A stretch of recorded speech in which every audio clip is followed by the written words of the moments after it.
जय हिंद दोस्तों, mission Rajgir YouTube channel में आपका स्वागत है। बिहार दरोगा, बीपीएससी, बिहार पुलिस, रेलवे और बीपीएससी टीआरई 3 और 4 के लिए डेली 50 क्वेश्चन का सीरीज चल रहा है, जिसमें यह सेट नंबर 11 है। तो आइए हम लोग करते हैं क्वेश्चन नंबर 1। क्वेश्चन नंबर 1, निम्न में से किस अधिनियम द्वारा केंद्रीय बजट को राज्य बजट से अलग किया गया था? किस अधिनियम द्वारा? तो भारतीय शासन अधिनियम 1919 द्वारा। ऑप्शन बी, भारतीय शासन अधिनियम 1919 द्वारा जो है केंद्रीय बजट को राज्य बजट से अलग किया गया। ये किसके समय में आया था? लॉर्ड चेम्सफोर्ड के समय में आया था। और 1919 के अधिनियम में ही क्या हुआ था? प्रांत में द्वैध शासन, प्रांत में द्वैध शासन, महिलाओं को वोट देने का अधिकार, ये सब जो है 1919 के अधिनियम द्वारा दिया गया। वहीं बात करें भारत शासन अधिनियम 1935 का, तो इससे जो है 250 से अधिक अनुच्छेद जो है भारतीय संविधान में ले लिया गया है। वहीं प्रांत स्वायत्तता और केंद्र में द्वैध शासन जो है प्रारंभ हुआ कौन सा अधिनियम द्वारा? तो भारत शासन अधिनियम 1935 द्वारा। 1919 की बात करें तो पूरक प्रश्न पूछने और मत देने का अधिकार किस अधिनियम द्वारा दिया गया था? तो भारत शासन अधिनियम 1909 के द्वारा दिया गया। वहीं बात करें भारत शासन अधिनियम 1892 की, तो अप्रत्यक्ष चुनाव प्रणाली और बजट पे बहस करने और प्रश्न पूछने की स्वतंत्रता किस अधिनियम द्वारा? तो भारत शासन अधिनियम 1892 द्वारा दिया गया। चलिए अगला क्वेश्चन देखते हैं। क्वेश्चन नंबर 2, भारतीय न्यायिक प्रणाली में लोकहित याचिका यानी PIL की अवधारणा किस देश से लिया गया है? किस देश से लिया गया है? तो अमेरिका। ऑप्शन बी, संयुक्त राज्य अमेरिका से लिया गया है PIL की अवधारणा। वहीं बात करें कि जो PIL भारत में आया था उस समय भारत के मुख्य न्यायाधीश कौन थे? तो PN भगवती थे। वहीं PIL का पहला मामला जो है कब दर्ज हुआ था? 1979 में। वहीं कनाडा की बात करें, कनाडा से क्या लिया गया है? कनाडा से केंद्र राज्य संबंध जो है कहाँ से लिया गया है? कनाडा से लिया गया है। ब्रिटेन, सेवा का अधिकार कहाँ प्रारंभ हुआ है? तो ब्रिटेन से प्रारंभ हुआ। ब्रिटेन से भारत ने क्या क्या लिया है? तो विधि निर्माण प्रक्रिया, संसदीय विशेषाधिकार, परमाधिकार लेख, ये सब जो है ब्रिटेन से भारत ने लिया है। वहीं ऑस्ट्रेलिया की बात करें तो संयुक्त अधिवेशन, प्रस्तावना की भाषा, परमाधिकार लेख, व्यापार वाणिज्य की स्वतंत्रता, ये सब कहाँ से लिया गया है? ऑस्ट्रेलिया के संविधान से लिया गया है। चलिए अगला क्वेश्चन देखते हैं। क्वेश्चन नंबर 3, राज्य पुनर्गठन से संबंधित JVP समिति ने कब अपनी सिफारिश सरकार के समक्ष पेश किया था? राज्य पुनर्गठन से संबंधित JVP समिति ने अपनी सिफारिश को सरकार के समक्ष कब पेश किया था? 1949। ऑप्शन बी, 1949 में पेश किया था। इन्होंने JVP मतलब J से जवाहरलाल नेहरू, V से वल्लभ भाई पटेल और P से पटाभी सीतारामैया, तीनों ने मिलकर जो है भाषा के आधार पर राज्यों का बंटवारा गलत बताया था। वहीं बात करें 1948 में, तो 1948 में क्या भारत में हुआ था? औद्योगिक नीति की घोषणा कब हुआ था? 1948 में। वहीं 1950 में 15 मार्च 1950 को योजना आयोग का स्थापना हुआ। 1951 में CSO का स्थापना कब हुआ? 1951 में हुआ। चलिए अगला क्वेश्चन देखते हैं। क्वेश्चन नंबर 4, भारत शासन अधिनियम 1935 के तहत प्रस्तावित प्रणाली थी, कैसा प्रणाली थी? तो ऑप्शन ए, अखिल भारतीय संघ था। क्या था? अखिल भारतीय संघ, मतलब सभी को स्वतंत्रता दिया गया कि आप जो है किसी में मिल सकते हैं या फिर स्वतंत्र भी रह सकते हैं। चलिए अगला क्वेश्चन देखते हैं। क्वेश्चन नंबर 5, सरकारी आयोग गठित हुआ था किसकी समीक्षा करने के लिए? सरकारी आयोग का गठन जो है किसकी समीक्षा करने के लिए? तो संघ और राज्यों के मध्य संबंध को समीक्षा करने के लिए इसका गठन हुआ था। ऑप्शन 4 सही है, तो क्या हो जाएगा? Option D. वहीं सरकारी आयोग की बात करें तो सरकारी आयोग में कुल कितना सदस्य था? सरकारी आयोग में कुल 3 सदस्य था। वहीं बात करें सरकारी आयोग का गठन कब हुआ था? 1983 में हुआ था सरकारी आयोग का गठन। सरकारी आयोग ने अपना रिपोर्ट कब पेश किया? 1987 में पेश किया। चलिए अगला क्वेश्चन देखते हैं। क्वेश्चन नंबर 6, भारतीय संविधान में महान्यायवादी के संबंध में कौन सा कथन सत्य है? महान्यायवादी के संबंध में कौन सा कथन सही है? तो देखिए, संविधान के अनुच्छेद 76 के अंतर्गत इसके पद का सृजन किया गया है, सही बात है। उसके बाद वह बिना सरकार की अनुमति के किसी आपराधिक मामलों में व्यक्ति का बचाव नहीं कर सकती है, ये भी सही है। वह संसद की संयुक्त बैठक में भाग ले सकता है एवं अपना मत भी दे सकता है, गलत, ये गलत है। संयुक्त बैठक में भाग ले सकता है लेकिन मत देने का अधिकार नहीं है। तो क्या हो जाएगा? ऑप्शन सी, 1 और 2 सही है। चलिए अगला क्वेश्चन देखते हैं। पंचायती राज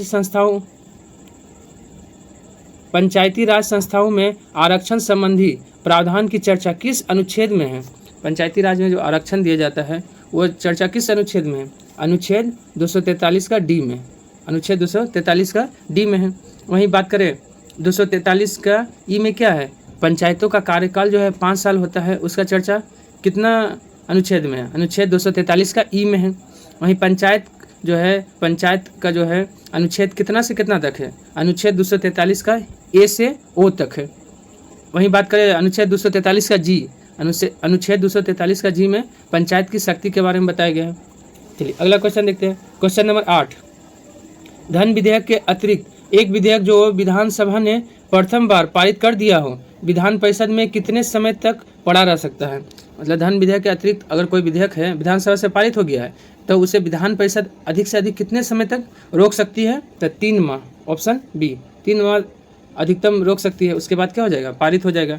यह किस अनुच्छेद में लिखा है? तो अनुच्छेद 197 में। चलिए अगला क्वेश्चन देखते हैं। क्वेश्चन नंबर 9, अक्टूबर 1934 में कहाँ कांग्रेस समाजवादी पार्टी की स्थापना हुआ था? कांग्रेस समाजवादी पार्टी की स्थापना 1934 में कहाँ हुआ था? पटना में। ऑप्शन सी, पटना में हुआ था। और किसने किया था? जयप्रकाश नारायण, मीनू मसानी और आचार्य नरेंद्र देव, तीनों ने मिलकर किया था पटना में। वहीं इसका अध्यक्ष कौन था? आचार्य नरेंद्र देव। वहीं बात करें लखनऊ में जो है मुस्लिम लीग का मुख्यालय कहाँ था? लखनऊ था। वहीं बम्बई में किसका स्थापना हुआ था? तो अखिल भारतीय ट्रेड यूनियन 1920 में अखिल भारतीय ट्रेड यूनियन का जो है स्थापना बम्बई में हुआ था।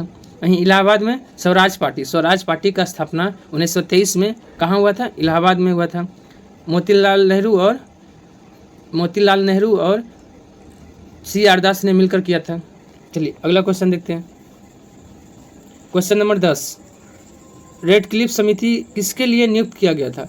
रेड क्लिफ समिति किसके लिए नियुक्त किया गया था? ऑप्शन डी, भारत एवं पाकिस्तान के बीच सीमाओं को निर्धारित करने के लिए जो है रेड क्लिफ समिति का गठन किया गया था। रेड क्लिफ समिति का, इस रेड क्लिफ समिति में कांग्रेस से कितना सदस्य था? इस रेड क्लिफ समिति में कांग्रेस का 2 सदस्य और मुस्लिम लीग का 2 सदस्य इसमें शामिल था। और ये पूछेगा रेड क्लिफ लाइन का जो है निर्धारण जो है कब किया गया था? तो 17 अगस्त 1947 को रेड क्लिफ लाइन का निर्धारण किया गया था, 17 अगस्त 1947। चलिए अगला क्वेश्चन देखते हैं। Question number 11, guilty man of India partition पुस्तक किसने लिखा है? Guilty man of India partition पुस्तक के लेखक कौन है?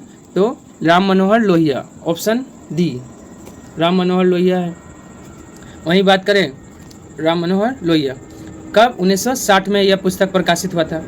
खान अब्दुल गफ्फार खान को सीमांत गांधी के नाम से किसे जाना जाता है? खान अब्दुल गफ्फार खान को। चलिए उसके बाद है रफीक जकारिया की पुस्तक कौन सा है? The man who divided India. The man who divided India किसका है? रफीक जकारिया का है। चलिए अगला क्वेश्चन देखते हैं। क्वेश्चन नंबर 12, किस वर्ष दास्ता को अपराध घोषित किया गया था? किस वर्ष दास्ता को अपराध घोषित किया गया था? 1860। ऑप्शन ए जो है 1860 में दास्ता को अपराध घोषित किया गया था। वहीं किस अधिनियम द्वारा? भारतीय दंड संहिता के अंतर्गत, भारतीय दंड संहिता 1860 के अंतर्गत दास्ता को अपराध घोषित किया गया था। चलिए वहीं बात करें 1789 में क्या हुआ था? बंगाल से दासों का निर्यात बंद हुआ था। बंगाल से दासों का निर्यात बंद हुआ था कब? 1789 में। 1843 में दास प्रथा का उन्मूलन जो हुआ था किसके समय में? एलनबरो के समय में, लॉर्ड एलनबरो के समय में दास प्रथा का उन्मूलन 1843 में हुआ था। चलिए अगला क्वेश्चन देखते हैं। क्वेश्चन नंबर 13, कांग्रेस के किस स्थान पर हुए अधिवेशन में गोपाल कृष्ण गोखले को विपक्ष का नेता की उपाधि दिया गया था? विपक्ष का नेता की उपाधि जो है उनको बनारस अधिवेशन, ऑप्शन सी, बनारस अधिवेशन 1905 में हुआ था। उसी में गोपाल कृष्ण गोखले को विपक्ष का नेता की उपाधि दिया गया था। चलिए अगला क्वेश्चन देखते हैं। क्वेश्चन नंबर 14, गांधी जी द्वारा रोलेट एक्ट के विरोध में कब पूरे देश में हड़ताल का आयोजन किया गया था? कब हड़ताल का आयोजन किया गया था? 6 अप्रैल 1919। ऑप्शन ए, 6 अप्रैल 1919 को पूरे देश में हड़ताल का आयोजन किया गया था। वहीं बात करें 13 अप्रैल 1919, चलिए जलियांवाला बाग हत्याकांड कब हुआ था? 13 अप्रैल 1919 को हुआ था। यह देखिए रोलेट एक्ट के विरोध में जो गांधी जी ने हड़ताल किया था, यह गांधी जी द्वारा पहला राष्ट्रव्यापी जन आंदोलन था। गांधी जी द्वारा शुरू किया गया पहला राष्ट्रव्यापी जन आंदोलन कौन था? तो यही रोलेट एक्ट के विरोध में जो है हड़ताल का आयोजन किया गया था। चलिए अगला क्वेश्चन देखते हैं। क्वेश्चन नंबर 15, भारत सरकार अधिनियम 1935 को गुलामी का अधिकार पत्र किसने कहा था? भारत सरकार अधिनियम को गुलामी का अधिकार पत्र किसने कहा था? जवाहरलाल नेहरू, ऑप्शन डी, जवाहरलाल नेहरू ने कहा था। वहीं बात करें, जवाहरलाल नेहरू ने एक बात और कहा था, एक इंजन जिसमें ब्रेक तो है लेकिन इंजन नहीं है। जवाहरलाल नेहरू ने क्या कहा था? एक कार जिसमें ब्रेक तो है लेकिन इंजन नहीं है। यह किसने कहा था? जवाहरलाल नेहरू ने कहा था।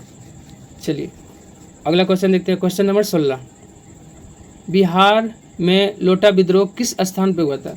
बिहार में लोटा विद्रोह कहाँ हुआ था? मुजफ्फरपुर में, ऑप्शन बी, लोटा विद्रोह मुजफ्फरपुर में 1856 में हुआ था। चलिए अगला क्वेश्चन देखते हैं। क्वेश्चन नंबर 17, अकबर के शासनकाल में बिहार कितने सरकारों में विभाजित थी? अकबर के शासनकाल में बिहार जो है कितने सरकारों में विभाजित थी? तो 7, ऑप्शन सी, 7 सरकारों में विभाजित थी। चलिए अगला क्वेश्चन देखते हैं। क्वेश्चन नंबर 18, सल्तनत काल में मंत्रिपरिषद को क्या कहा जाता था? सल्तनत काल में मंत्रिपरिषद को क्या कहा जाता था? मजलिस-ए खलवत, ऑप्शन बी, मजलिस-ए खलवत कहा जाता था। वहीं मजलिस-ए खास में क्या होता था? मजलिस-ए खलवत का बैठक जो है कहाँ होता था? मजलिस-ए खास में होता था। वहीं बार-ए खास क्या था? सुल्तान सभी दरबारियों, अमीरों, रसोइयों को बुलाता था। कहाँ? तो बार-ए खास में। वहीं बात करें कि बार-ए आजम क्या था? यहाँ सुल्तान जो है अधिकांश काम पूरा करता था। कहाँ? बार-ए आजम में। चलिए अगला क्वेश्चन देखते हैं। क्वेश्चन नंबर 19, निम्नलिखित में से ऋग्वेद काल के किस नदी को हिरण्य कहा गया है? किसको कहा गया है? तो सिंधु नदी, ऑप्शन बी, सिंधु नदी को कहा गया है। वहीं बात करें सरस्वती की, तो सबसे पवित्र नदी किसको माना जाता है? ऋग्वेद में सरस्वती को। वहीं ऋग्वेद में यमुना का उल्लेख कितनी बार हुआ है? यमुना का उल्लेख 3 बार, गंगा का उल्लेख 1 बार, वहीं सिंधु का उल्लेख सर्वाधिक बार हुआ है। चलिए अगला क्वेश्चन देखते हैं। क्वेश्चन नंबर 20, भगवान महावीर का प्रथम अनुयायी कौन था? भगवान महावीर का प्रथम अनुयायी कौन था? तो जामिल, ऑप्शन सी, जामिल था, ऑप्शन सी, क्या हो जाएगा? जामिल हो जाएगा। जामिल कौन था? तो महावीर स्वामी का दामाद थे और उनकी पुत्री का क्या नाम था? अनुजा प्रियदर्शी। वहीं स्थूलभद्र की बात करें तो श्वेतांबर जो है, श्वेतांबर के प्रमुख कौन थे? तो स्थूलभद्र थे। सुधर्मन जो है जैन धर्म का प्रथम थेरा या उपदेशक कौन बना? सुधर्मन बना है। चलिए अगला क्वेश्चन देखते हैं। क्वेश्चन नंबर 21, जब ग्रीनविच में दोपहर 1 बजा हो तो उस समय भारत का मानक समय क्या होगा? जब ग्रीनविच में दोपहर 1 बजा हो तो उस समय भारत का मानक समय क्या होगा? 5.5 घंटा भारत का आगे है, तो 1 बजा है तो 5.5 घंटा जोड़ देंगे, 6:30 बजेगा, ऑप्शन डी, शाम के 6:30 बजे, शाम का 6:30 बज जाएगा। वहीं ग्रीनविच का जो है समय रेखा का निर्धारण कब हुआ था? 1884 में। फिर वही पूछेगा कि किस देश में सबसे अधिक जो है समय जोन है? तो फ्रांस में। सबसे अधिक समय जोन कहाँ है? तो फ्रांस में है। चलिए अगला क्वेश्चन देखते हैं। क्वेश्चन नंबर 22, पृथ्वी की अपने कक्ष में सूर्य से निकटतम दूरी को क्या कहते हैं? उसको क्या कहते हैं? उपसौर, ऑप्शन बी, उपसौर कहते हैं, जिसको इंग्लिश में पेरीहेलियन कहते हैं। वहीं ये कब होता है? उपसौर कब होता है? 3 जनवरी को। उस समय दूरी कितना रहता है? 14.7 करोड़ किलोमीटर जो है पृथ्वी और सूर्य के बीच की दूरी रहती है। वहीं अपसौर की बात करें, जिसको एपीहेलियन कहा जाता है, वो कब होता है? 4 जुलाई। इसमें दूरी कितना हो जाता है? 15.21 करोड़ किलोमीटर दूरी हो जाता है।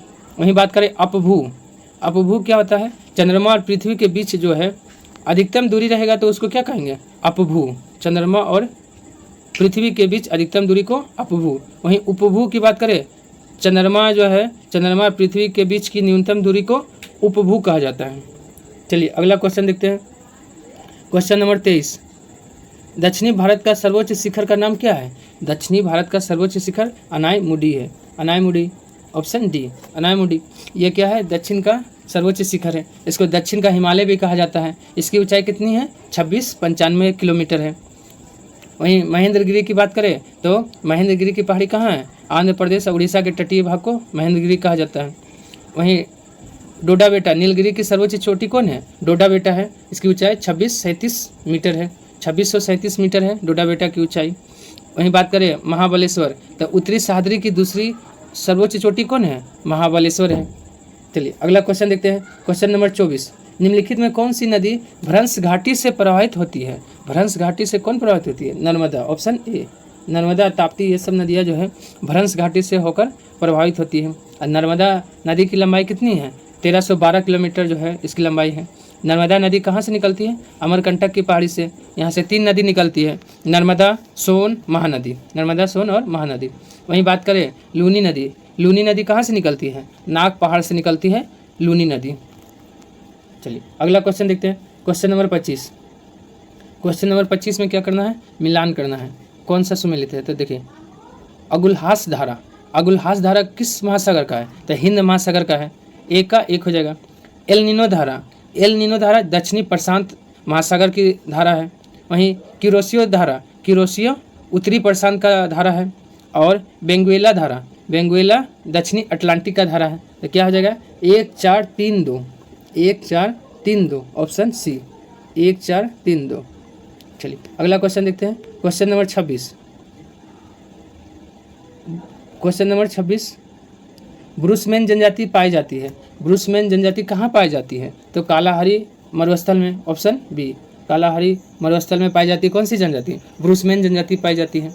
वहीं सहारा रेगिस्तान, तो सहारा रेगिस्तान अफ्रीका में। गोबी रेगिस्तान, गोबी रेगिस्तान मंगोलिया में।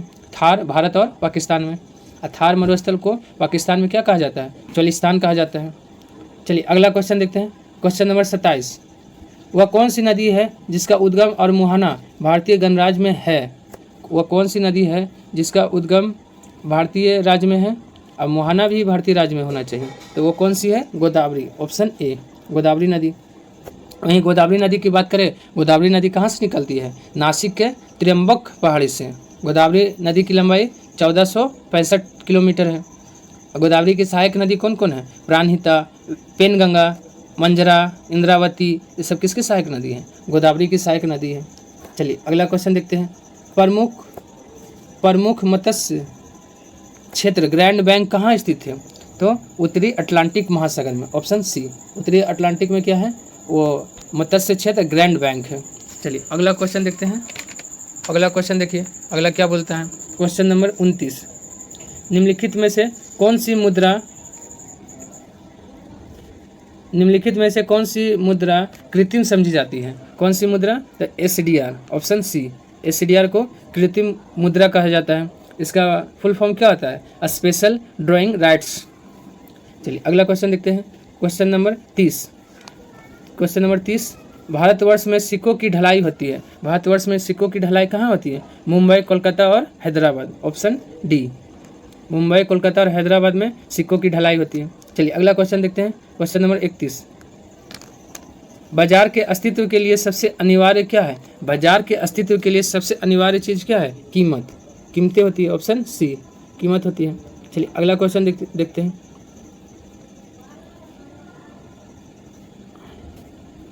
चलिए बाजार के लिए हो गया कीमत, ऑप्शन इसका सी। चलिए अगला क्वेश्चन देखते हैं। क्वेश्चन नंबर 32, PM कुसुम योजना का उद्देश्य क्या है? PM कुसुम योजना का उद्देश्य क्या है? तो इसका क्या हो जाएगा? PM कुसुम योजना का उद्देश्य क्या हो जाएगा? तो PM कुसुम योजना का उद्देश्य ऑप्शन डी, किसानों को डीजल और केरोसिन पर निर्भरता समाप्त करना तथा पंप सेटों को सौर ऊर्जा से जोड़ना। ऑप्शन डी हो जाएगा PM कुसुम योजना का लक्ष्य। चलिए अगला क्वेश्चन देखते हैं। Question number 33। क्वेश्चन नंबर 33, निम्नलिखित में से कौन सी एक बेरोजगारी के लिए उत्तरदायी नहीं है? कौन सा बेरोजगारी के लिए उत्तरदायी नहीं है? तो तीव्र जनसंख्या वृद्धि है, कौशल का अभाव भी है, प्रति व्यक्ति आय में वृद्धि ये नहीं है, जनशक्ति नियोजन का अभाव ये भी है। तो कौन नहीं हो जाएगा? ऑप्शन सी, प्रति व्यक्ति आय में वृद्धि। इससे बेरोजगारी का ये नहीं है। बेरोजगारी के लिए ये तीनों आवश्यक हैं। चलिए अगला क्वेश्चन देखते हैं। क्वेश्चन नंबर 34, बिहार में पंचायत निकायों में महिलाओं को 50% आरक्षण किस वर्ष प्रदान किया गया था? तो 2006, ऑप्शन बी। 2006 में जो है 50% महिलाओं को बिहार में आरक्षण दिया गया था 2006 में। यही बात करें, ये आरक्षण किस अनुच्छेद में है? अनुच्छेद 243 का डी में है, पंचायतों में आरक्षण। वहीं पंचायती राज को मान्यता कब मिला था? तो 24 अप्रैल 1993 में मिला था। LM सिंघवी समिति ने इसको जो है मान्यता दिलाया था पंचायती राज को। चलिए अगला क्वेश्चन देखते हैं, क्वेश्चन नंबर 35। भंडारी समिति किससे संबंधित है? भंडारी समिति किससे संबंधित है? क्षेत्रीय ग्रामीण बैंक से, ऑप्शन डी। क्षेत्रीय ग्रामीण बैंक से संबंधित है भंडारी समिति। चलिए अगला क्वेश्चन देखते हैं, सुशासन पुरस्कार योजना की शुरुआत किस राज्य सरकार द्वारा किया गया? सुशासन पुरस्कार योजना कौन सा राज्य शुरू किया है? हरियाणा, ऑप्शन ए, हरियाणा ने शुरू किया है। चलिए अगला क्वेश्चन देखते हैं, क्वेश्चन नंबर 37। रिफॉर्म नेशन पुस्तक के लेखक कौन है? रिफॉर्म नेशन पुस्तक के लेखक कौन है? तो गौतम चिकरमाने, ऑप्शन ए, गौतम चिकरमाने हैं रिफॉर्म नेशन के लेखक। वहीं सलमान रुश्दी की पुस्तक विक्ट्री सिटी किसकी है? सलमान रुश्दी की है। और वहीं शशि थरूर का वाई आई एम हिंदू। बोरिया मजूमदार का सचिन एट द 50 किसका है? बोरिया मजूमदार का। चलिए अगला क्वेश्चन देखते हैं, क्वेश्चन नंबर 38। 19वां नाम शिखर सम्मेलन 2023 का आयोजन कहाँ किया गया है? 19वां नाम शिखर सम्मेलन 2023 का आयोजन कहाँ किया गया है? तो युगांडा, ऑप्शन बी, युगांडा में किया गया है। वहीं बात करें नाम का स्थापना कब हुआ था? 1961 में। और नाम में सदस्य देशों की संख्या कितनी है? 120 है। नाम का स्थापना किन व्यक्तियों ने मिलकर किया? नासिर, नेहरू और टीटो ने मिलकर किया था। चलिए अगला क्वेश्चन देखते हैं, क्वेश्चन नंबर 39। अर्जुन अवार्ड 2023 से सम्मानित तरुण ढिल्लों का संबंध किस खेल से है? तरुण ढिल्लों का संबंध para badminton, option A, para badminton से है। चलिए अर्जुन अवार्ड कब से प्रारंभ हुआ था? अर्जुन अवार्ड 1961 से प्रारंभ हुआ था। और कितना पुरस्कार इसमें दिया जाता है? 15 लाख रुपया दिया जाता है। वहीं अर्जुन अवार्ड 2023 में कितने खिलाड़ियों को दिया गया था? 25 खिलाड़ियों को दिया गया था अर्जुन अवार्ड 2023। चलिए अगला क्वेश्चन देखते हैं, क्वेश्चन नंबर 40। मैन बुकर अंतर्राष्ट्रीय पुरस्कार 2023 से सम्मानित जॉर्जी गोस्पोदिनोव का संबंध किस देश से है? इनका संबंध किस देश से है? तो बुल्गारिया, ऑप्शन बी, बुल्गारिया से है। चलिए अगला क्वेश्चन देखते हैं, वैश्विक आतंकवाद सूचकांक 2023 में शीर्ष पे कौन सा देश है? वैश्विक आतंकवाद सूचकांक में 2023 में शीर्ष पे कौन सा देश है? Afghanistan, option C. वहीं बात करें भारत का स्थान, तो 13वां है। वैश्विक आतंकवाद में भारत का स्थान 13वां। जारीकर्ता कौन है? जर्मन वॉच जो है वैश्विक आतंकवाद सूचकांक जारी करता है। चलिए अगला क्वेश्चन देखते हैं, क्वेश्चन नंबर 42। उच्च शिक्षण संस्थाओं की रैंकिंग में किसे सर्वश्रेष्ठ विश्वविद्यालय का खिताब मिला है? तो किसे मिला है? IISc बेंगलुरु को, ऑप्शन ए, IISc बेंगलुरु को मिला है। चलिए अगला क्वेश्चन देखते हैं, question number 43। One web India 2 उपग्रह को किस प्रक्षेपण यान द्वारा प्रक्षेपित किया गया था? किस प्रक्षेपण यान से प्रक्षेपित किया गया था? तो इसका क्या हो जाएगा? LVM3 ऑप्शन सी, LVM3 से प्रक्षेपित किया गया था वन वेब इंडिया 2 उपग्रह को। चलिए अगला क्वेश्चन देखते हैं, question number 44। Papua New Guinea के नए प्रधानमंत्री कौन बने हैं? पपुआ न्यू गिनी के नए प्रधानमंत्री कौन बने हैं? जेम्स मारेप, ऑप्शन ए, जेम्स मारेप बने हैं। वहीं क्रिस हिपकिंस जो है किस देश का प्रधानमंत्री है? तो न्यूजीलैंड के हैं। चलिए अगला क्वेश्चन देखते हैं, क्वेश्चन नंबर 45। एशियन गेम 2023 में भारतीय महिला कबड्डी टीम ने कौन सा पदक जीता है? एशियन गेम 2023 में कौन सा पदक? तो स्वर्ण पदक, ऑप्शन ए, स्वर्ण पदक जीता है। वहीं बात करें रजत पदक, इसमें कौन जीता था? चीन ने रजत पदक जीता था। चलिए अगला क्वेश्चन देखते हैं, क्वेश्चन नंबर 46। चंद्रमा पर सॉफ्ट लैंडिंग करने वाला भारत विश्व का कौन सा देश बन गया है? चंद्रमा पर सॉफ्ट लैंडिंग करने वाला भारत कौन सा देश बन गया है? तो चौथा, ऑप्शन डी, चौथा देश बन गया भारत। चलिए अगला क्वेश्चन देखते हैं, क्वेश्चन नंबर 47। पर्यावरण शब्द की उत्पत्ति किस भाषा से हुई है? पर्यावरण शब्द की उत्पत्ति किस भाषा से हुई है? तो फ्रेंच भाषा, ऑप्शन डी, फ्रेंच भाषा से हुई है। चलिए अगला क्वेश्चन देखते हैं, क्वेश्चन नंबर 48। निम्न में से कौन कृष्णा नदी की सहायक नदी है? कृष्णा नदी की सहायक नदी नहीं है, सॉरी, कृष्णा का सहायक नदी जो है इसमें से कौन नदी नहीं है पूछ रहा है। तो कौन नहीं है? पंचगंगा है, घाट प्रभा, कोयना, ये सब तो है, लेकिन वर्धा इसकी सहायक नदी नहीं है, ऑप्शन बी, वर्धा हो जाएगा। वहीं वर्धा किसकी सहायक नदी है? गोदावरी की। वर्धा वर्धा, तुंगभद्रा, ये सब गोदावरी की सहायक नदी है। चलिए अगला क्वेश्चन देखते हैं। क्वेश्चन नंबर 49, निम्नलिखित में कहाँ सदाबहार वन पाए जाते हैं? कहाँ सदाबहार वन पाया जाता है? तो पश्चिमी घाट, ऑप्शन सी, पश्चिमी घाट में पाया जाता है सदाबहार वन।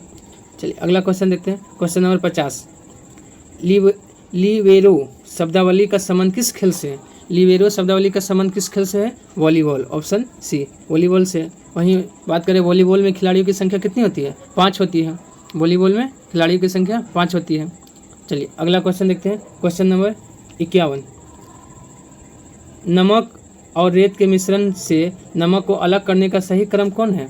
नमक और रेत के मिश्रण से नमक को अलग करने का सही क्रम क्या है? तो ऑप्शन ए, घुलाना, निस्पंदन और वाष्पीकरण। क्या हो जाएगा? Option A. आज के लिए इतना ही, धन्यवाद।